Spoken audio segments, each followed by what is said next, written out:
So welcome back, everyone. And we're going to now continue our focus on delivering universal access across the region. Having focused quite specifically on RDOF in that session, we're now going to broaden things out and look a little bit more widely at different strategies, different ways to deliver that affordable and the universal broadband access across the US, and also bring in Canada and the wider Americas region as well. So looking forward to this, the last session of the day. So I would like to now welcome to the stage our moderator for the session, Andy Hudson from Sitena. Andy, welcome.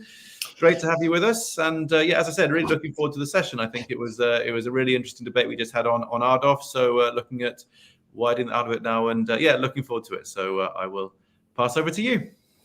Perfect. Thank you, Dan, and thanks for the opportunity to help with this session.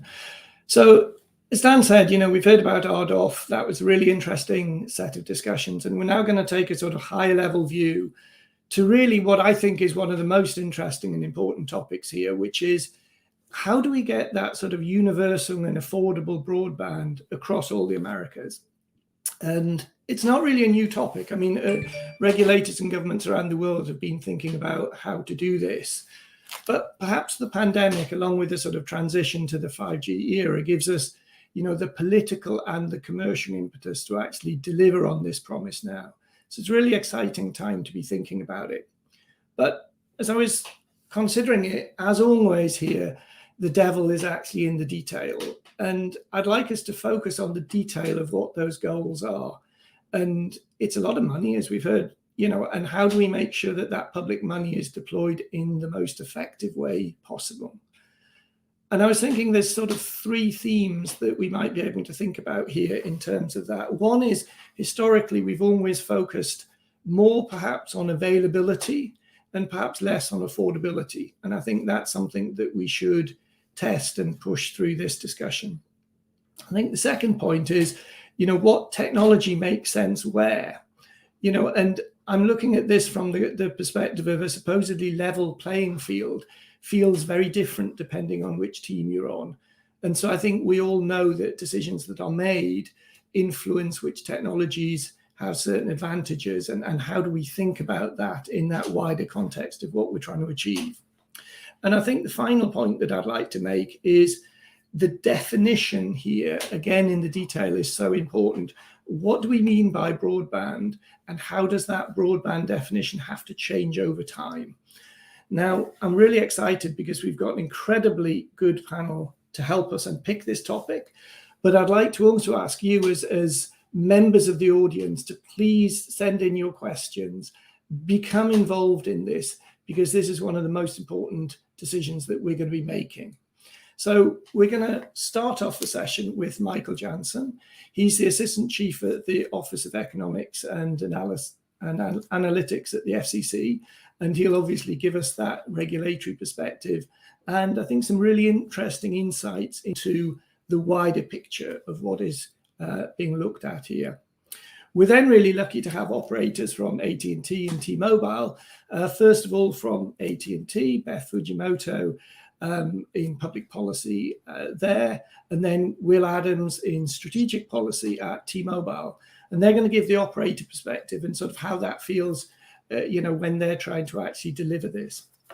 Now, we mustn't forget the satellite community, and we heard some interesting sessions before where they were involved. They obviously have a really strong and important role to play in the 5G era and going forwards.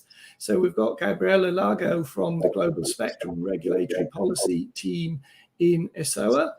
So I'm really excited about that. Now, it wouldn't be fair if we focus just on the US. So we've got a Canadian perspective next, JC Fahmy, who is the president and CEO at the Centre of Excellence in Next Generation Networks. And I'm really interested to get his perspective on what's happening in Canada, but also that network perspective and how that's going to play out. And then finally, because again, we want to broaden it and make sure that we have the opportunity for everyone to be involved, we've got a sort of LATAM perspective. Antonio Garcia Zabalos is going to talk to us from the Inter-American Development Bank, where he's a lead specialist in telecommunications. And I think it's really interesting to have that broader view of perhaps we'll get some interesting comments and some interesting discussion with what the US is doing versus what Canada and LATAM are. So without more ado, I'd like to ask Michael to give us an FCC perspective. And over to you, Michael. Thank you very much, Andy. I'm delighted to be here with Forum Global and with all of you to discuss universal service. As you mentioned, this is a very exciting time in the history of universal service. There's some fundamental issues that are very much under debate. There are issues about what we mean by universal service, about ultimately how much we focus on deployment, accessibility, and affordability. And it's a very interesting time in terms of, obviously, the implications of the pandemic. And the Commission is doing a lot and has done a tremendous amount this year to try to meet the challenges of the current moment. What I'm going to provide at the beginning of this discussion is an update with regard to our efforts to advance the universal service, just as an introduction to this general topic. So if we look at the first slide, this provides an overview of our traditional four cornerstone programs of universal service. There's the high cost program, there's E-rate, Lifeline, and rural healthcare. The high cost program is our primary way that we fund deployment to areas of the country that would not otherwise see broadband deployment, areas where there just isn't a business case without subsidies. This includes the Connect America Fund, the Rural Digital Opportunity Fund, the Connect America Fund offer of model-based support to the price cap carriers, the Mobility Fund, and the 5G Fund. E-rate reduces the cost of broadband to schools and libraries. Lifeline reduces the cost of voice and broadband for low-income consumers. Rural healthcare reduces the cost of broadband for rural healthcare providers. If you could go to the next slide, please. We have also adopted a number of programs this year to meet the challenges that have come with the pandemic. The Emergency Broadband Benefit Program, the COVID-19 Telehealth Program, and the Emergency Connectivity Fund. If you go to the next slide, I'll give a brief overview of the Emergency Broadband Benefit Program. This was established by an act of Congress this year. It provides over $3 billion to support broadband services and devices to help low-income households stay connected during the pandemic. It provides a $50 discount off the cost of broadband service and a $100 discount on certain connected devices. We stood up, it was a tremendous amount of work to do this, stood up this program and launched it in May of this year. And as of last month, we had enrolled over 5.7 million households in the EBB program, testifying to the tremendous amount of demand for a program that directly gets at the issue of affordability. Additional information can be obtained about this program at getemergencybroadband.org. If you could go to the next slide, please. This program, the COVID-19 Telehealth Program, was a program that directly addressed the telecommunication needs of healthcare providers due to the pandemic. It provided an additional $249 million to those providers. We had an application window early this year. We initially, in August, approved a set of 62 applications for funding commitments in every state, territory, and DC, totaling $42 million already. If you could go to the next slide, please. The Emergency Connectivity Fund was also funded and enacted by an act of Congress. It provides over $7 billion for funding to eligible schools and libraries to purchase eligible equipment and advanced telecommunications and information services for use by students, school staff, and library patrons at locations other than a school of library during the pandemic. We quickly stood this program up and launched it early this year. We had an initial filing window, and now we are almost at the end of a second filing window. During the first filing window, we received requests for over $5 billion in funding to connect over 9 million devices and to subsidize over 5 million broadband connections. So that's a quick overview of the three innovative programs that we've stood up this year in light of the challenges that have come out of the pandemic. And then the next two slides will cover our traditional or more traditional support for deployment in high-cost areas. The Connect America Phase 2 auction, which is an ongoing program, was a reverse auction that we concluded in 2018. It provided close to $1.5 billion in support to bring broadband to over 700,000 locations in 45 states. It's an ongoing program of support for both deployment for CapEx as well as OpEx in those areas that need ongoing support. Providers have to build out the locations that they won within 6 years. If you're interested in more information about the CAF2 program, it's available at the website Auction 903. And the last program that I'll cover is the Rural Digital Opportunity Fund. If you watch the prior, on the next slide, if you watch the prior panel, you already heard quite a bit about it. So I won't say too much here, but the auction concluded in late last year. It awarded over $9 billion in support to bring broadband to over 5 million homes and businesses throughout the country. This was a reverse auction program that awarded support through a reverse clock design where the lowest bidder won the support. There have been some concerns raised with regard to some of the eligible areas, and the FCC is taking action to address those areas. We are continuing to review long-form applications and continuing to designate applicants as ready to authorize and authorize support when their applications are complete. If you're interested in that program, there's more information available at Auction 904, the Auction 904 page on the FCC's webpage. So that's my introductory slide deck to this topic, which shows you the breadth and depth of the programs that the FCC is implementing and has stood up this year to address both the deployment needs, which are substantial throughout the country, as well as the issues that we have with affordability and accessibility, where there's obviously a tremendous amount of demand from consumers and institutions for more funds to make sure that no one is left behind. So I'll stop right there, and I'll wait for questions and look forward to the rest of the panel. Thank you, Andy. Andy, you're on mute. That shows some of the challenges of using technology when you have to go off mute to discuss things.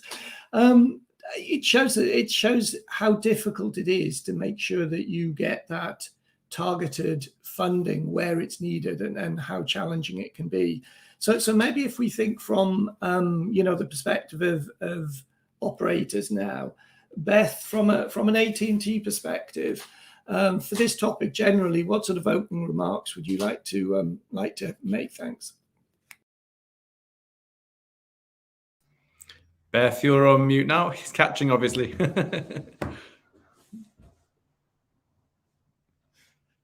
I'm muted too. There we go. Can y'all hear me okay? Yeah, we can now. There we go. Perfect. Thank you so much. Thank you so much, Andy. American broadband networks rose to the challenge during the pandemic. At its peak, internet traffic jumped something like 27% at the height of the pandemic. And even though Americans use more broadband data per capita than any other major economy in the world, in the United States, download speeds stayed steady and some actually increased even at the height of pandemic usage. But the pandemic did highlight that not all Americans have access to the internet. And the reasons for this, there are actually three issues contributing to what we call the digital divide in the United States today. Availability, adoption, and affordability, both as Andy and Michael have referred to. And really to ensure that all Americans have access to broadband, we need to address all three of them, or any solutions we adopt will be incomplete, much as Andy indicated, how we can't just focus purely on availability and ignore adoption and affordability. And fortunately, Congress is building on the very good work that the FCC has already been doing to take actions to address all three of them. So I'll go over them really quickly here. The first obvious issue is availability. In other words, where do our networks physically reach, and more importantly, not reach? This is an issue that, of course, more often arises in rural and other less dense areas because the economics of broadband service are driven by density. So government programs that help to direct support to get service to areas where there are lacks a business case for deployment can help to incentivize private sector service deployment. And in this regard, Congress is directing very significant funding to address availability needs.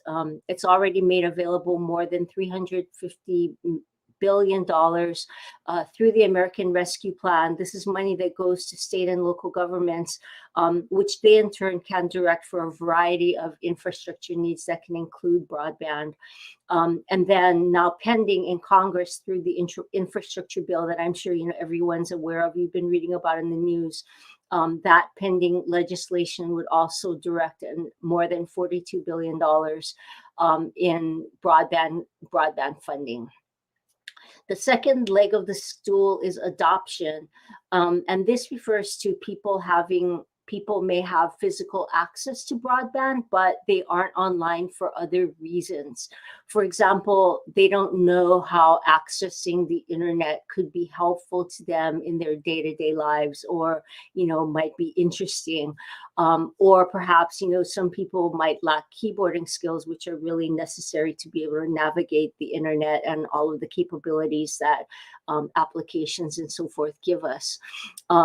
In the United States, adoption is lower among certain races and ethnicities in rural areas and among people who have low incomes. And in this regard, we believe that state and local governments are really best positioned to develop and provide adoption programs because they know their communities best because of their close proximity to the people in their communities. So they can deliver educational programs on a localized basis tailored to the people they're trying to reach. And in this regard, the pending infrastructure bill also makes these types of adoption efforts a very significant focus by directing $2.75 billion in grants to states that can be used for adoption efforts. And finally, the third leg of the digital divide stool is the issue of affordability that both Michael and Andy have referred to. And in this case, affordability most definitely is an issue for people who have low incomes. Many people who have physical access to broadband networks can't afford the service, or perhaps can't afford the necessary equipment like computers or tablets. And in this regard, many internet service providers in the United States, like AT&T, are already offering voluntarily low-cost services to eligible consumers. So, for example, my company, AT&T, has a $10 a month low-cost home internet service for eligible consumers. There are no installation charges, no term contracts.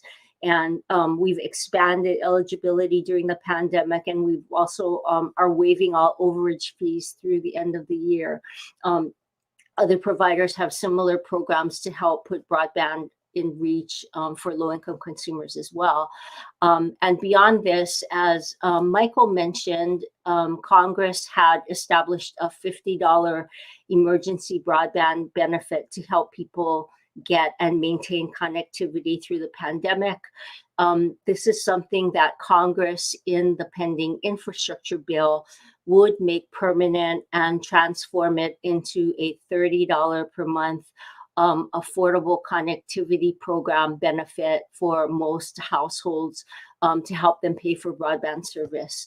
And the bill in this regard appropriates $14 billion to help pay for that benefit, which would be enough to fund the program for probably several years. This begs another question, which is, how should our country pay for universal broadband programs beyond the funding in the infrastructure bill?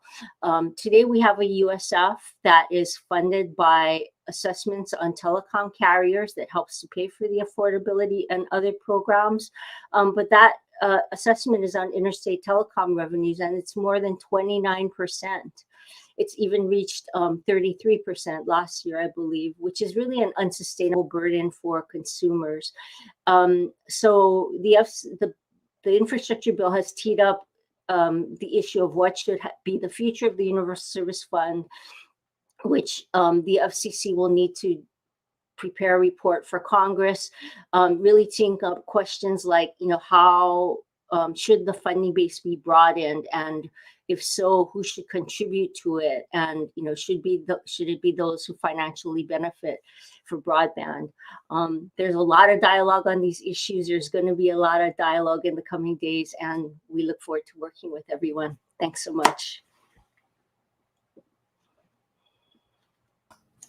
Wow, thank you for that. And I think you teed up many of the questions that we're going to be talking about throughout this this panel really, really well there, very, very clearly. So Will, from your perspective, is it very similar? Do T-Mobile see the world similarly to AT&T, or do we have little differences? Well, we're certainly competitors, so I can't say that we see things perfectly the same, but I agree with a lot of the points Beth made. I think I'll focus a little bit on, and I'll get to that slide in just a little bit, I'll focus a little bit on access and affordability and a bit of what we've learned so far during this pandemic. And Andy, thank you for the introduction, and for everyone who hosts this conference. It's one of the conferences we most look forward to each year. So it almost goes without saying, but I'll say it anyways, that the pandemic has made us all keenly aware of the importance of connectivity. Knowledge work that can be done remotely has been less affected than in-person work, retail, restaurants, manufacturing, that sort of thing. And but for extraordinary government support, the digital divide during the pandemic would have accentuated the opportunity divide between those who are connected and those who aren't. With education, to make it personal, my 6-year-old nephew, Luke, has had the entirety of his formal education during the pandemic. And he is fortunate enough to be in a household with great connectivity and equipment. And I'm constantly surprised by how adaptable these kids are, how they're able to learn and make friends over the little boxes on Zoom. But at the same time, there's growing evidence for families who are not as advantaged as Luke is, who don't have fast internet connections, that they've lost ground. And that's something that we all need to focus on as we get out of the pandemic. By the way, we should be proud of industry and government's partnership during the pandemic to close the homework gap, as the acting chairwoman Rosenworcel calls it. T-Mobile has accelerated our project 10 million, whereby we give free hotspots and data to students who qualify for the federal school lunch program. And as Michael mentioned, the federal government has stepped up in a really big way with the $7 billion emergency connectivity fund to provide laptops and hotspots through schools and libraries. When the pandemic is over, and we all hope that is very soon, our work will continue, because these new efforts, as important as they are for the problems right in front of us, won't bridge the digital divide totally. And the first step in understanding the real problem understanding the problem is understanding the real problem that we're trying to solve. We typically focus on access and affordability with a much stronger emphasis on access, as Andy pointed out. For example, the FCC's USF program spends about $9 billion a year, but only $1 billion of that is for low-income Lifeline. The leading congressional proposal for telecom infrastructure at the start of this year would have provided $85 billion for infrastructure and access, but only $8 billion for affordability. So with that emphasis, let's start with access. Our goal should be for all the people we serve to have access to high quality, high speed internet. And we think that quality broadband should meet what consumers actually use. We've seen this at T-Mobile with our 5G fixed wireless product. We launched a pilot of in-home broadband last year using LTE. That was a new business for us. We told customers that the service would provide 25 megs down and that it was only a pilot. The response was overwhelming, because it turns out that 42% of Americans either have no fast internet access or have only one provider. For those with no access, a reliable 25 meg down is a game changer. Multiple streams for Netflix, Zooms for work, kids can learn from home, etc. And for those with no choice, who might have fast internet but no choice, the notion that consumers could finally stick it to their monopoly provider elicited some excited and very colorful customer feedback, I can promise you. So 6 months ago, we took that pilot and we launched our 5G in-home product. We're projected to have 500,000 customers for that product by year's end and 7 to 8 million by 2025. Customers generally will see 100 megs down and 20 megs up for that service. this meets nearly any conceivable consumer use. And this is an important point. It's easy to deploy. It runs off of our existing towers and radios, and the consumer equipment is FedExed to the consumer without installation. And yet, despite all of those advantages, some claim that this product isn't enough because it's not symmetrical and doesn't offer gigabit speeds. Congress wrestled with this issue in its infrastructure bill that we've started to touch on, and we think came out the right way. In its bill, Congress directed infrastructure subsidies primarily to areas without 25/3 service and funded new service starting at 100 down and 20 up. This policy choice for tech flexibility greatly lowered the cost to build, especially in rural areas. Going back to the previous panel discussing RDOF, RDOF was able to bring down the cost of needed subsidies to build out broadband to rural areas, in part by setting reasonable speed thresholds and being tech neutral. The Commerce Department right now is issuing a fresh round of funding for tribal lands, and Commerce specifically has called out tribes' use of fixed wireless in the 2.5 gigahertz band. We're the only national carrier with a substantial 2.5 deployment, and so we're helping tribes understand the wireless technology and how it can work for in-home.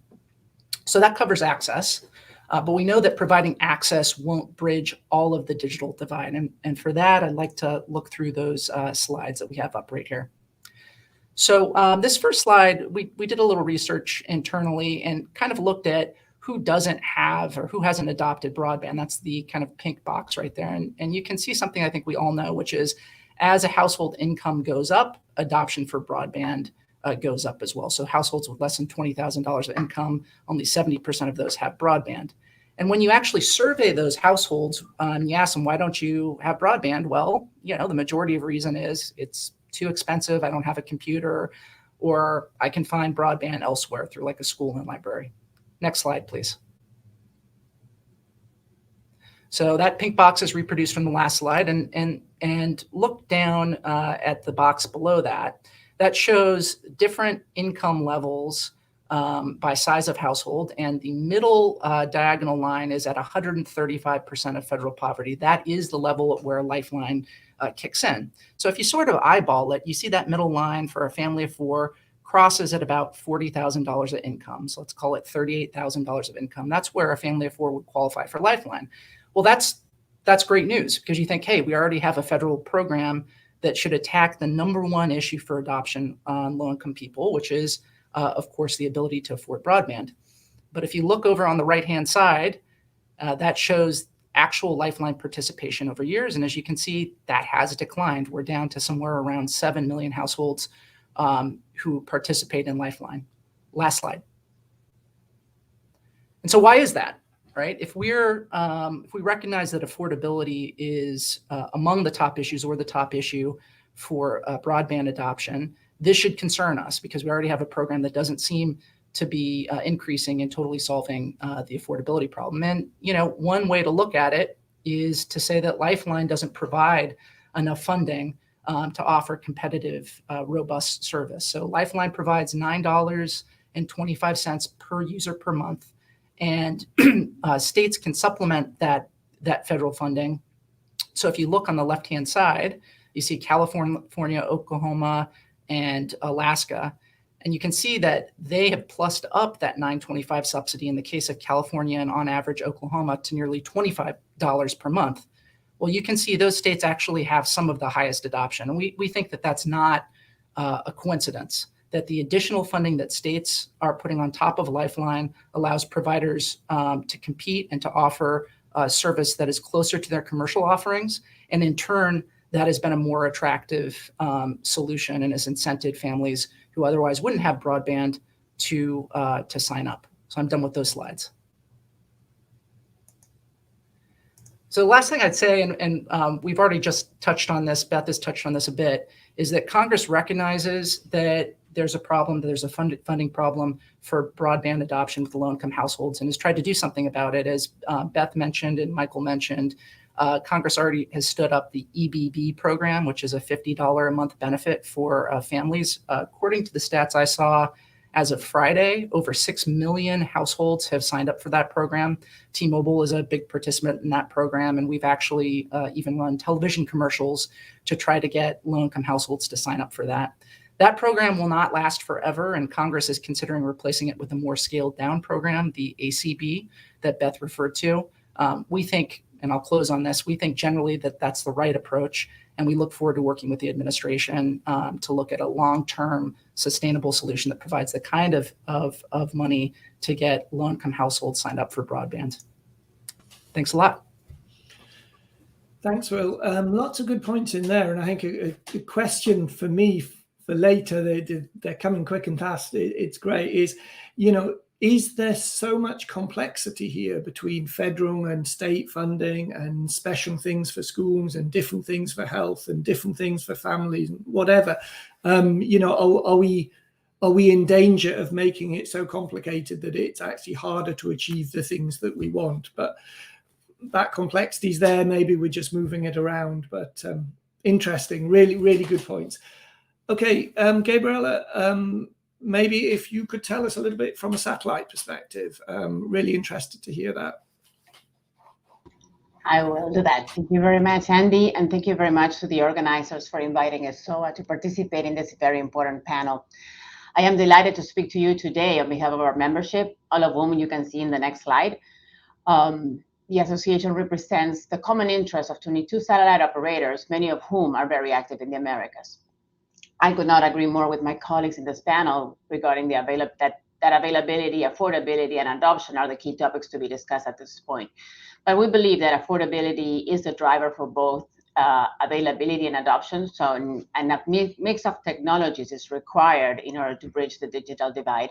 So funding should be available to all different technologies on a neutral basis. We are convinced that satellites are an important part of this mix, and that they can make a difference. Next slide, please. Mobile operators have done a wonderful job over the past couple of decades to bringing communications to places where connectivity never existed before, but it has not been enough. As you know, the latest report from GSMA on mobile economy in North America explains that we're still lacking some penetration in portions of North America, 15% in the US, 22% in Canada, and even more, 33% in the Caribbean. If we keep in mind that these statistics are before more expensive technologies such as 5G are fully deployed, we can tell that as mobile technologies or terrestrial technologies get more and more expensive to be deployed, the likelihood that they will be reaching the unserved and underserved communities is even less and less. 5G is great for many, many applications. 6G is going to be even better, but they are not the solution for connectivity in rural and remote areas that today have nothing else. And mobile operators won't be able to do it alone, and neither will satellite operators, although we all keep trying, right? That is why funding for internet access should be available for all technologies on a technology neutral basis, and it should not include technical requirements of speeds and symmetries that will discriminate one technology over the other. Terrestrial solutions such as fiber, for example, cannot be deployed everywhere, even if we had all the money in the world, because of the ruggedness of some of the areas with mountains, jungles, forests, and far islands in the Caribbean, for example. We've heard also about fixed wireless access, which is definitely a potential solution for some areas, and it's now being touted as a 5G technology. But it is worth mentioning that although it is a great solution for urban and metropolitan areas where fiber cannot go, it is still not the solution for universal connectivity in areas without any kind of infrastructure, because fixed wireless access still requires the backhauling to connect to the internet backbone. If we look at the real deployments today of this technology around the world, we can see that they are only in metropolitan areas. So what we have seen in some of the research papers is by 2026, 550 million people, which is about 7.4% of the global population, are still expected to remain uncovered by mobile cellular services. 140 million premises, which represent 8% of the global number of premises, were expected to remain uncovered by fixed wireless access, and 966 million premises, or 56% of the global number, are expected to remain uncovered by fiber optic. Governments have also tried to go at this alone, creating solutions and building state-owned networks that to solve the connectivity problem. But we have seen them fail over and over when they focus on just one terrestrial or just one technology approach. A mix of these technologies is required. And of course, we have to mention the need for incentives for deployment infrastructure in these rural and remote areas that still today don't have anything from payment and taxes and exemptions from taxes for a certain period of time to regulations that promote deployments through simplified requirements and lower licensing costs. The approach has to be joined and collaborative. Next slide, please. Mm-hmm. Those solutions that include a mix of technologies across industries will continue to foster the collaborations among the industries. Satellites complement existing terrestrial technologies and are increasingly an essential part of the solution, even in North America, especially true with the increasing number of natural disasters that we have been seeing lately, anywhere from hurricanes, floods, and fires that we all know all too well. Satellites are flexible and are being deployed in various ways to maximize the connectivity quickly and cost effectively. When it comes to cellular connectivity in rural regions, satellite backhaul is a cost-effective and fast-to-deploy option, complementing the mobile operator's business case. Traditional backhaul network infrastructure, whether fixed wireless or fixed wireless, in these rural areas is very costly, and therefore more and more mobile operators have an increased interest and have invested too in many satellite operators. Geosatellites, geostationary satellites, the ones at 36,000 kilometers, are expected to lead the provision of mobile backhaul solutions over the next few years, with about 530,000 links in 2026, with more even coming as upgrades to high throughput satellites are to take place. NGSO operators, such as OneWeb and Telesat, will be complementing these backhaul solutions, offering data speeds, higher data speeds, and global broadband to everyone, no matter where they're at. But yeah, we still have some time for all of them to become fully operational and proven solutions, although we're starting to see some of the effects, especially in the north, closer to the northern hemisphere. We go back to broadband in rural areas. Satellites have been providing cost-effective solutions for direct-to-consumer broadband services with speeds of up to 100 megabits, with services being implemented within a couple of days. In the case of Latin America, where markets have a lower ARPU per user compared to the US or Europe, some community-centric approaches are most likely for bringing internet access closer to the users who cannot afford it by offering cost-sharing opportunities. Next slide, please. We can also talk about a mix of technologies within the satellite industry. The different technology developments we've had in the past decades are also directly related to future connectivity in the Americas. We have multiple systems with multiple satellites and multiple beams that will enable a host of different connectivity solutions in different service sectors by offering also reach, resilience, and the benefits of lower latency when required. The coexistence among GEO, MEO, and LEO constellations that were mentioned in the prior panels do leverage each other's respective strengths with high quality, wide coverage, and resilient connectivity, handling applications that require lower latency and broader geographic coverage, including the North and South poles and near adjacent land masses. So next slide, and in summarizing, satellite connectivity is a viable solution to provide wide, currently available coverage with high reliability to all parts of the globe. 5G is a great solution, but it was not originally designed for bridging for creating universal affordable access and bridging the digital divide. We need technology neutrality. Our policies, access to spectrum, and funding initiatives must be designed to be technology neutral to ensure that all users have cost-effective access to broadband services. The role of the satellites today and into the future is very clear, and it is being supported today with technical work going on at 3GPP. So in addition to supporting 5G use cases, there's also IoT, precision agriculture, and connected vehicles. Satellite broadbands will also continue to enable rural broadband and emergency, public safety, disaster relief, and other critical services. We need consistency in policies and regulations with a focus to removing barriers and creating incentives for the deployment of infrastructure to rural and remote areas with joint collaboration by all stakeholders. And I'm going to leave it here and leave it for later for more questions. Thank you.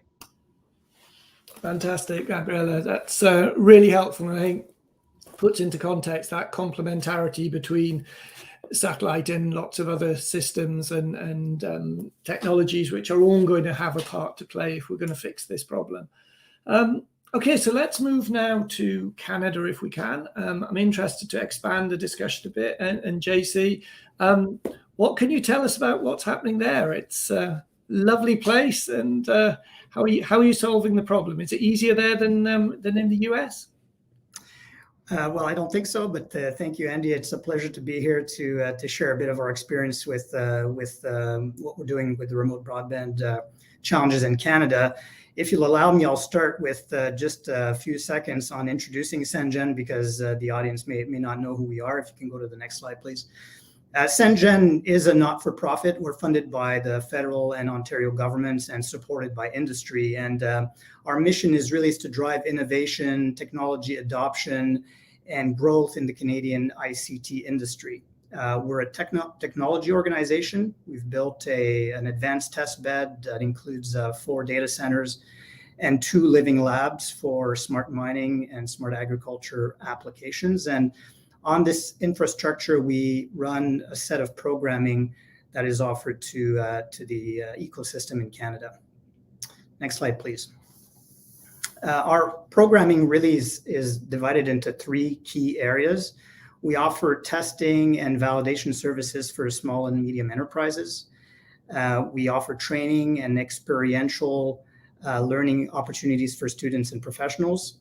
And we fund projects to define and validate innovative solutions for vertical industries and for remote broadband, which gets us to the subject at hand. If you can get to the next slide, please.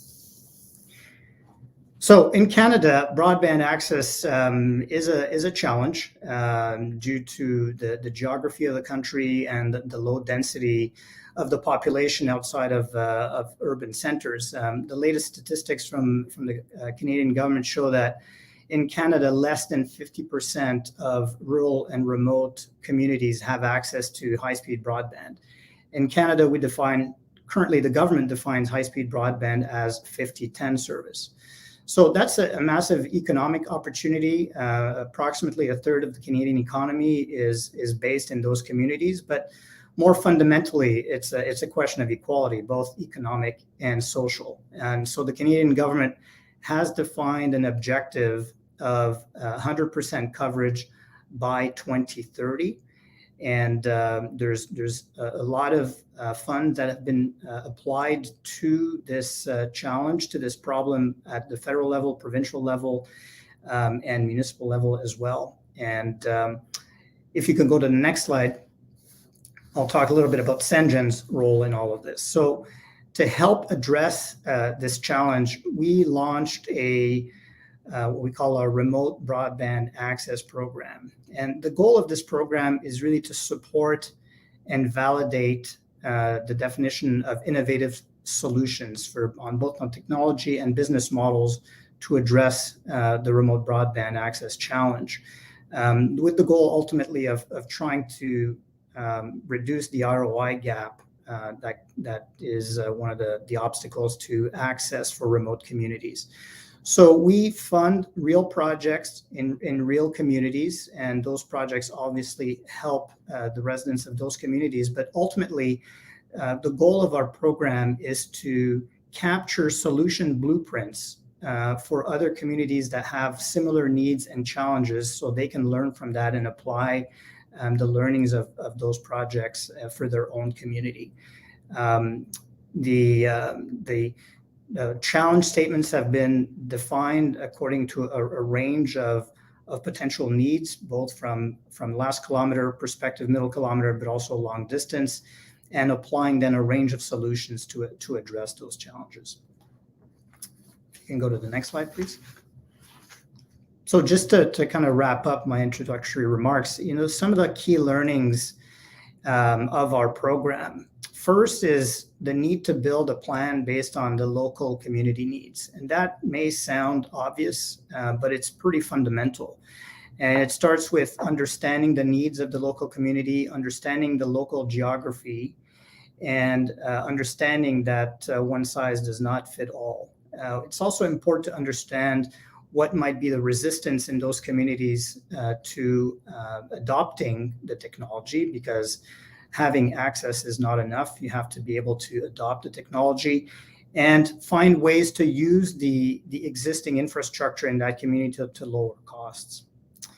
The second key learning is really using every tool in the toolkit, so to speak, in terms of building a solution that addresses the need of a particular community. So that includes both fiber and wireless solutions, and within wireless solutions, using really the full range of licensed and unlicensed spectrum options. There's a certain cookie cutter approach that is appropriate for urban environment, which is not necessarily appropriate for remote communities because of their geographical context or the specific needs that they have. So using every tool in the toolkit is really important. And finally, that's been brought up, I think, by every other speaker so far. I mean, it's not only about access and performance, it's about affordability as well, in terms of getting access to the residents of those communities. So having a range of options, affordable monthly rates, certainly removing data caps, we've learned is one of the important considerations here. So if we look at our projects, we've been able to see something like 80 to 90% cost savings by applying these learnings versus what might have been alternative solutions. We've also seen ISPs, which are often local to the communities that they serve, apply the learnings of the projects that we funded towards spin-off investment in adjacent communities. So the leverage of the investment is really multiplied. And as I said, the ultimate goal of the program is to capture the blueprints so that other communities can then benefit from those learnings. So I'm looking forward to digging into all of that with the panel. Thanks, JC. Some really interesting insights there. And I wonder whether one of the things you're saying about that local, needing to make it local and to trust local communities and the savings you can get there, and maybe, the amount of pressure from commercial organizations to do it in a particular way, not necessarily the most cost-effective way, is also a linked to these very big government schemes where the way that money is spent isn't necessarily aligned with, I trust the local community to go and do it. Wow. But hopefully we get onto that as maybe there's a good discussion between you and the FCC. So Antonio, I'm going to pass on to you next. I'm fascinated to understand sort of from your perspective and from a development bank. So how you think about this, how you think about the value of good internet to very many people versus excellent internet to a few people, and how you balance these sorts of objectives. So over to you, please. Thank you very much, Andy, and thank you very much for having me here and the opportunity to address these words. I had to say that I was listening to all the previous speakers, and I would like to be a little bit provocative in here. I think that the composition of the panel, you couldn't choose better. I mean, we have the view of a regulator, the FCC, which is precisely cutting the edge when it's about particular financial models and particular regulation to widespread the access of and connectivity across the US, and a regulator that has been followed by many countries around Latin America. And then we have several telecom operators that are explaining how important the digital infrastructure is these days because of the pandemic situation that we have been passing through, And of course, we have a number of alternative solutions that in most of the occasions, and I have to say, in the conversations that I'm having with the governments in Latin America, they are not really paying attention, which are the topic on satellite connectivity and the topic of community networks. That is definitely very much worthy to bring into the debate, and is very much important because it could be alternative ways to provide connectivity and reach out areas that at this moment in time are not connected. So I was precisely thinking how to address my preliminary notes, and I would like to start saying, everybody became aware about the importance of connectivity, but at this moment in time, in Latin America, 40% of the population, which counts for a total amount of above 200 million people, remain unconnected. And the people who are connected, the 60% remaining, in most of the circumstances, they are not really enjoying a proper quality of services. For instance, in a country like Brazil, 1/3 of the mobile lines remain in 3G with 3G technology, so that the quality of the service still, is becoming a challenge. So, according to our estimation at the IDB, we have estimated that the region, Latin America and the Caribbean, is facing a gap on digital infrastructure of around $70 billion. So it is clear that this is something that cannot be afforded by the private sector alone, and it is something that for sure cannot be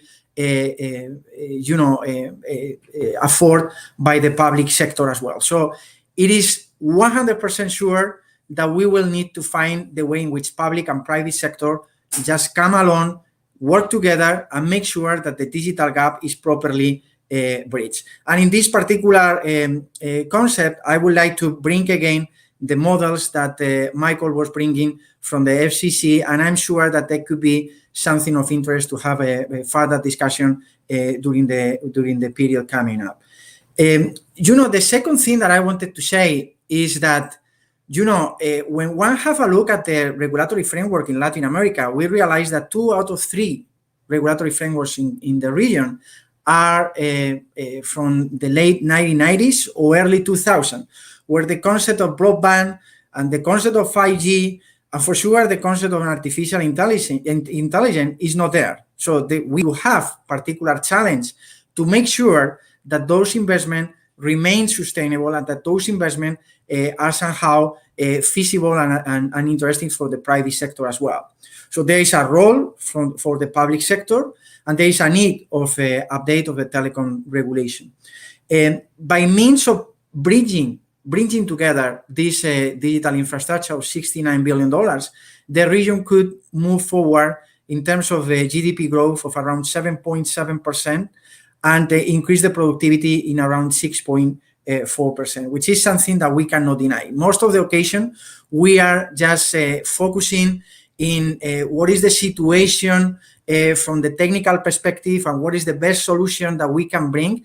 But I think that whenever that we approach the countries, it's very important to bring some particular figures that make the case, particularly for the Minister of Finance, which eventually are going to be the ones responsible for allocating resources to the different sectors, to the different ministries, and to support the private sector in that investment.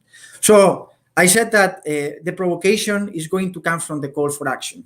My call for action, Andy, is going to be focused on 3 key pillars. First is infrastructure. I think that we have talked a lot about different technologies and different means to bridge the existing gap, but when it's about infrastructure, we have to bring also not only the national connectivity, but also the international connectivity. I think that find solutions in which we can improve the interconnection across the countries is going to be instrumental to improve the quality of the services, to make the services more affordable, and to, at the end of the day, improve the availability of all those services at the national levels. Of course, we will have an infrastructure requirement in terms of the national level that we cannot deny. And here is when the different alternative solutions such as community networks mobile technology, but also optical fiber, and of course, satellite comes into the equation as a different solutions that we can think depending on the situation and the status quo of every country. The second call for action is related to regulation, and here, when it's about regulation, I think that there are three main let's say drivers that we have observed in the region. One is for sure spectrum. At the moment, half of the spectrum that is available in every country has not been allocated to the mobile telecom operators. This is having a clear impact in terms of the infrastructure, in terms of the rhythm of deployment, and at the end of the day, in terms of the availability of that infrastructure for different users that eventually the population or the public institutions may have. So spectrum is going to be critical and instrumental. There is something important to bring into here. The second is about infrastructure sharing and how to bring some other utilities into the equation to accelerate that deployment. And last but not least, how to use the Universal Service Fund as a way to precisely contribute to that existing gap. So I was talking about infrastructure, I was talking about regulation, and the last piece of the equation is going to be digital skills. But I just stop here, hoping that we have time for a further discussion later on. Thank you again. Fantastic, thank you for that. And I like the call for action. And I have to say, I recognize an awful lot of those points that you're making about the frustration about regulation and spectrum and how to use universal service funds. I mean, universal service funds have been there for a long time in many countries and haven't necessarily been exploited as much as they should. So I think before we go into some questions from the audience, I'd just like to ask all of you whether there's anything that you've heard from other people's discussion and talk that you'd like to pick up on and either comment on in terms of agreeing with it, or it being a sort of something that you think is strange or odd to you, particularly maybe from a Canadian point of view. Is there anything that you see in the US that's news, or the other way around? Just any initial comments from it that you that you feel.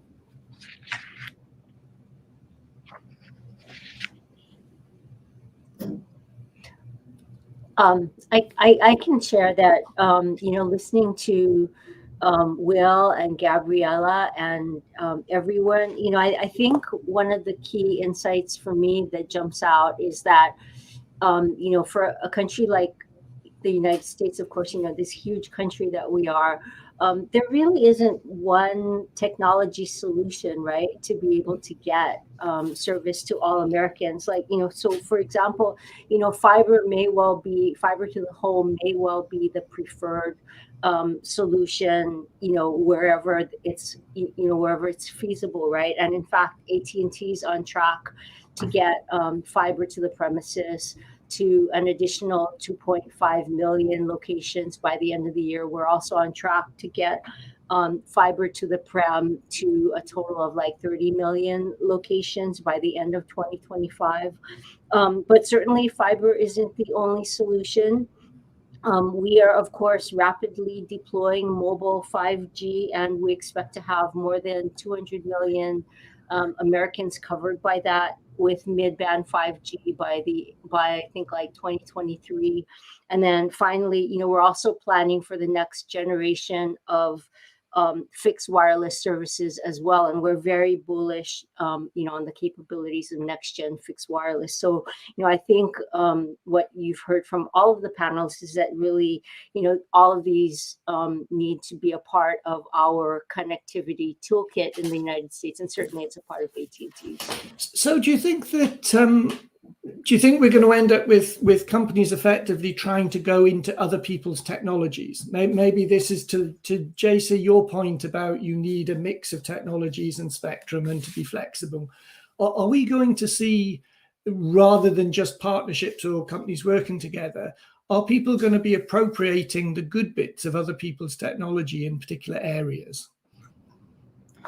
Well, from our experience, I mean, certainly working with local ISPs, they don't feel a religion to necessarily to a particular technology.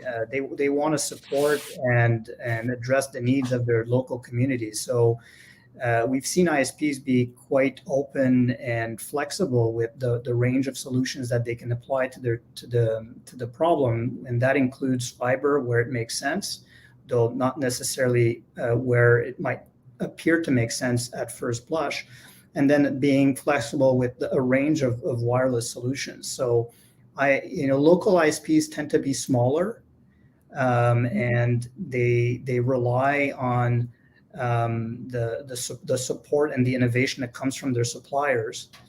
But I don't think they're limiting themselves to one particular solution, like maybe large telcos might be hamstrung to do based on the range of services that they offer.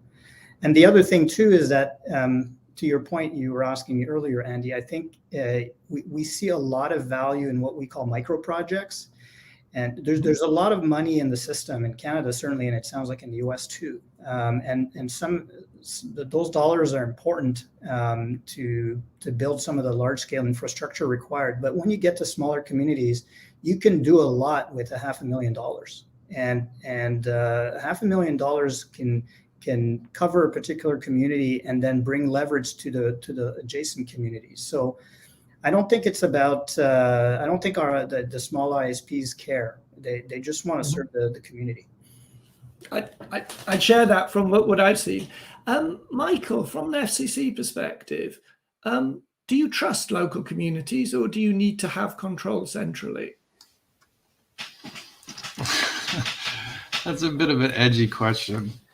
Okay, we can soften it. But well, what I'll say is there generally maybe not the FCC particularly, but is there a dichotomy or a challenge between these big $20 billion projects and what we're talking about here with a community that needs $500,000? And is that around trust, or is that coordination that makes that difficult? Well, I can say that in our programs, we specifically did not exclude community-based broadband, nonprofits, or municipal providers, or electric cooperatives that are public-private partnerships. The programs have, in our deployment, the high-cost program, have been open to any type of entity. It's not just for-profit corporations that can receive the funding. It's any type of entity, including a public entity, that applies for support and meets the program requirements. Mm-hmm. So I think there's a lot of, there's a vetting process there, but there's a lot of trust for different types of organizations and institutions. And we've had municipal players in our programs. When you're running a national program, there's going to be some efficiencies you realize by running a national program. The way that our particular deployment programs are set up under the Communications Act is that only entities that are regulated by the states in which they deploy can receive the funding. And so it's inherently a federal, program, a federalism program in which there's a partnership between the federal government and the states in terms of, providing these funds, because they can only go to entities that have received that eligible telecommunications carrier designation from the states. So I think there certainly is a lot of trust, but the trust is also baked into the program because the underlying legislation requires us to only fund those entities that have that designation from the states. Makes sense. So from a satellite perspective, then is satellite the sort of the opposite of these micro projects that JC is talking about, in that it must be phenomenally expensive to put a satellite up, or a satellite constellation if it's LEOs? Are we excluding those small solutions, or is that the wrong way of thinking about it? I think no, that's it. I think the opposite. We're actually focusing on the smaller areas too. Traditionally, satellite has been a solution for rural and remote areas. Especially with the pandemic, now we've seen an exponential growth of demand in these areas. And satellite, in many cases, is the only option that they have, because you will never get there with fiber. Terrestrial is not available. The terrestrial mobile is not available. So And this is also related to what Antonio was mentioning on community-based Wi-Fi networks. Some of the satellite operators in the region are actually going in, implementing solutions, investing themselves, and just letting the return on investment come in with prepaid cards that the users in a small community. And when I'm talking communities, I'm talking about places where there's 50 people, not 500,000. $500,000 in one of the communities in Latin America would be very interesting to see. We could do a lot. But unfortunately, there's no availability for funds. So, we all do it as satellite operators are doing it, the best way they can. So the focus is exactly that, to bring it to the smaller ones, to the smaller places where nobody else is there too.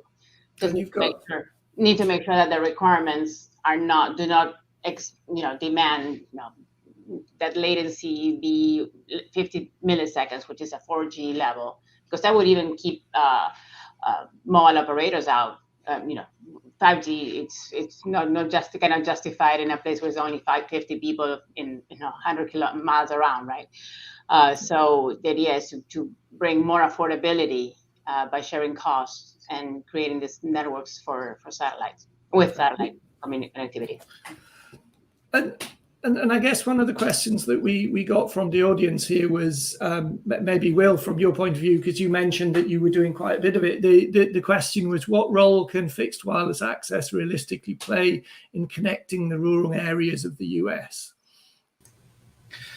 Well, part of the answer is that it has to play a role. I mean, all of the technologies that we've discussed, whether it's satellite, fixed wireless, I think Beth mentioned that, fiber to the home, all of those technologies have to be in the mix because there are different cost structures with each of those technologies. When Gabriela mentions communities with 50 people in them from miles around, that's going to be extraordinarily expensive to fiber if that's what you wanted to do. There was a study from the FCC in early 2017 that estimated, sort of a thought exercise, it estimated what it would cost to greenfield fiber builds to all unconnected households in the United States. And what that study said was you can reach 98% of American households for $40 billion. And then it would cost another $40 billion to hit the remaining 2%, right? There's that kind of hockey stick cost curve that we're all familiar with, right? And so, when we're looking, and I think Congress has recognized this, and the FCC through RDOF also, made a very similar policy choice. When you're looking at multi-dwelling units, apartment buildings, it might make a ton of sense to run a fiber line there and then split it up and use the coax already existing in an apartment building to offer really robust service at a low cost. But that doesn't make sense in all environments. So, from our perspective, we've just been in the fixed wireless business robustly for less than a year. We've seen a lot of great feedback in suburban and rural areas. If the question is sort of asking, in the most rural areas, will our mid-band using 2.5 gigahertz be the top solution? Maybe, maybe not. But we've seen a lot of really good results in places that only had DSL or less, right? Less than 25 megs down, where it's a total game changer to get 100 megs down wirelessly. That totally transforms families' lives, allows them to work remotely and go to school remotely, and all the sorts of things that we used to think were maybe a luxury, but that are certainly not a luxury during the pandemic. Yeah, and Beth, I think you wanted to add something here. Yes, thanks so much. The thing that I would add is, like I said earlier, we are very excited about what, next generation fixed wireless services over the C-band will be able to deliver, for all the reasons that Will said. The one thing that I would add to that is that because the performance of a fixed wireless service is affected by factors like terrain, foliage, the number of customers that are on it, policymakers ought to ensure then that any performance standards requirements for government funded deployments are flexible enough to allow those technologies to be used in rural areas where the economics of other services may not may not be feasible, because otherwise what could effectively happen is that you end up, putting a thumb on the technology scale, and you'd be limiting, your available technology solutions. So, and ultimately, if you do that, the unintended consequence could be that you ultimately slow the deployment of broadband service to people who don't have it and need it, probably most badly. So,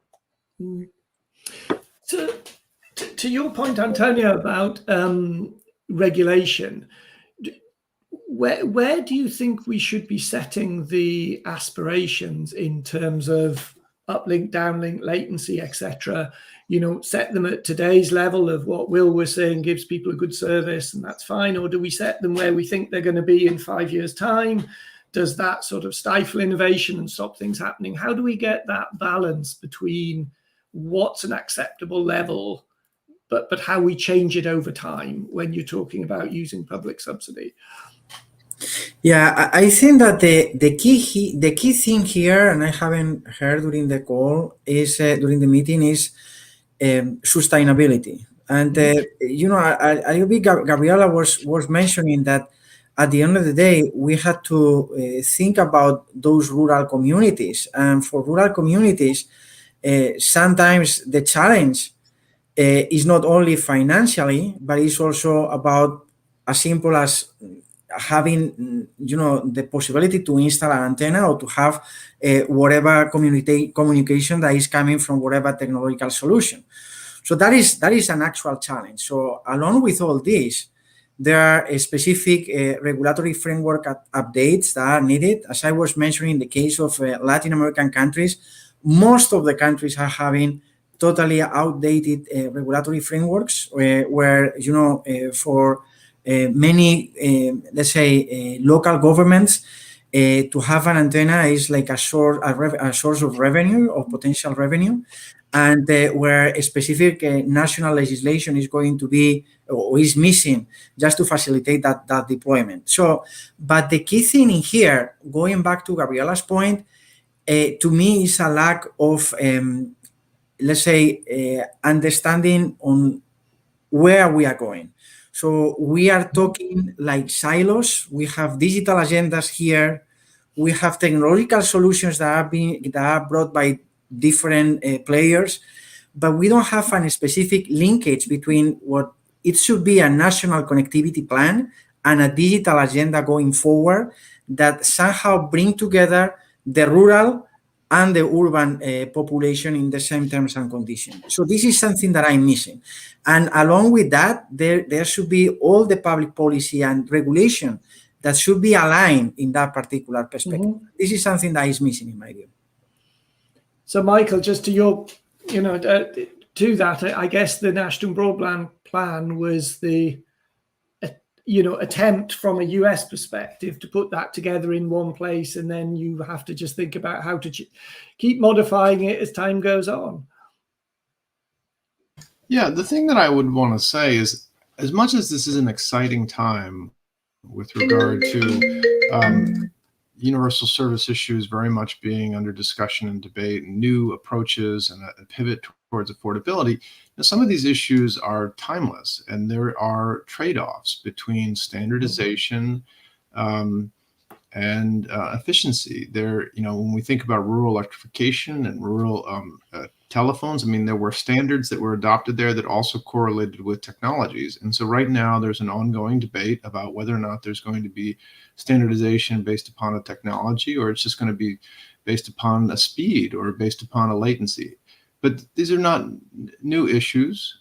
If you want to provide a certain type of standard that would correlate with a particular technology, it will probably be much more expensive. And so this is not a new trade-off. And as much as I think there should be an integration with regard to sort of the overall plan, the Commission has so far adopted a technologically neutral approach that has not taken any sort of tools off the table, because we wanted to use any particular technology possible to reach these areas as quickly and as efficiently as possible. Right. I think that's a very good place to end, actually, because I think, that's it. These are really difficult problems, and they're not new problems, and they're trade-offs. And it's going to be a bit messy, but I think if we all work together, we should be able to make good progress with it. And I think you guys already have. And I think you've shown some, incredible progress at a time that's been so difficult with the pandemic. So, thank you all. Really appreciate everyone's comments. And Dan, I think back over to you. Thank you, Andy. And to echo Andy's thanks to all of our panelists. So thank you all very much for that really interesting discussion. And I keep saying it, but we could have carried that on for a lot longer. But unfortunately, we are out of time, so we are going to have to wrap that up. But thank you all very much. And Andy, thank you to you for expertly moderating that session as well. So thank you all very much indeed. So that's just about it for today. We've had a pretty busy day, a packed day, but a really, really interesting day as well. And I hope you've all enjoyed the 6 or 7 sessions that we've had taking place today. So thank you all out there for staying with us for the day. Thank you for all of your comments and questions on the chat. So we're back again tomorrow. We're back again at the same time tomorrow. We start again at 9 o'clock. And we're going to be shifting the focus to looking at some specific bands. So we've looked more broadly across a number of wide issues today. Tomorrow, we're going to be focusing specifically initially on different mid-band ecosystems, looking at the C-band, 6 gigahertz band, CBRS, which of course has come up quite regularly today, but we're going to focus just on the CBRS band, and then also on the 12 gigahertz band, which is obviously a band that over the last few months has become one that's emerging as more of an issue. So a session that's looking at that. We then go up in the frequencies and we look at the millimeter wave band. So we're going to be having a session looking at future plans for millimeter wave 5G. And then we're going to wrap things up by looking at something that was actually touched upon by Acting Chairwoman Rosenworcel in her keynote presentation this morning, looking towards 6G, or at least beyond 5G, and looking at what's coming next. So that's the plans tomorrow. So we have another busy day tomorrow. So please do make sure you're back with us from 9 o'clock for that start tomorrow. As I said, all of the sessions from today have been recorded, and those links will be over with you before the start of your time in the US tomorrow. You'll have links to all of the sessions for anything that you want to watch back again now. That said, thank you so much again to all of our speakers today. Thank you to all of you out there.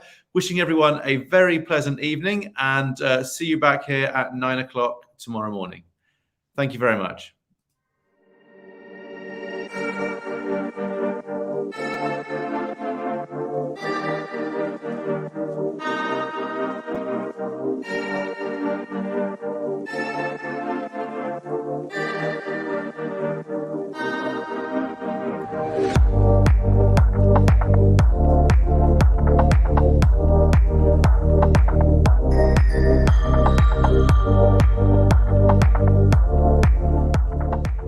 Hello, my name is Ari Fitzgerald. I am the practice leader of the Communications, Internet, and Media practice at Hogan Lovells.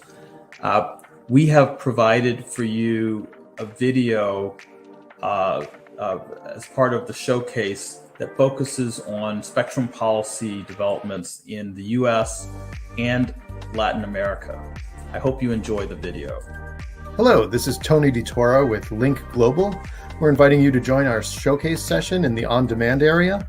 Come find out about our satellite constellation, how we're changing the world of connectivity by connecting everyone directly to the mobile phone already in their pocket.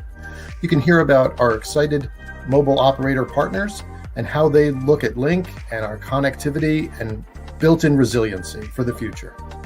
Over the last 20 years, Wi-Fi has transformed the world. In Wi-Fi lands, we have worked diligently to ensure that Wi-Fi democratizes connectivity. This vibrant, energetic community of fans that we have, that includes engineers, entrepreneurs, venue owners, operators, policymakers.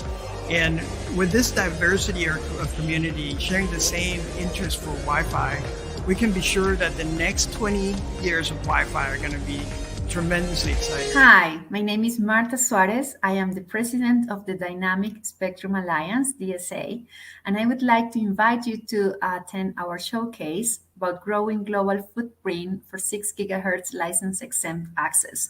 We are going to have a review about the last updates, and you can participate in the session and watch it on demand and expo area. We will hear about different industry members from the DSA. Will tell us about the global momentum, the ecosystem for 6 gigahertz band and license access, and also some updates about the AFC certification process, the automated frequency coordination.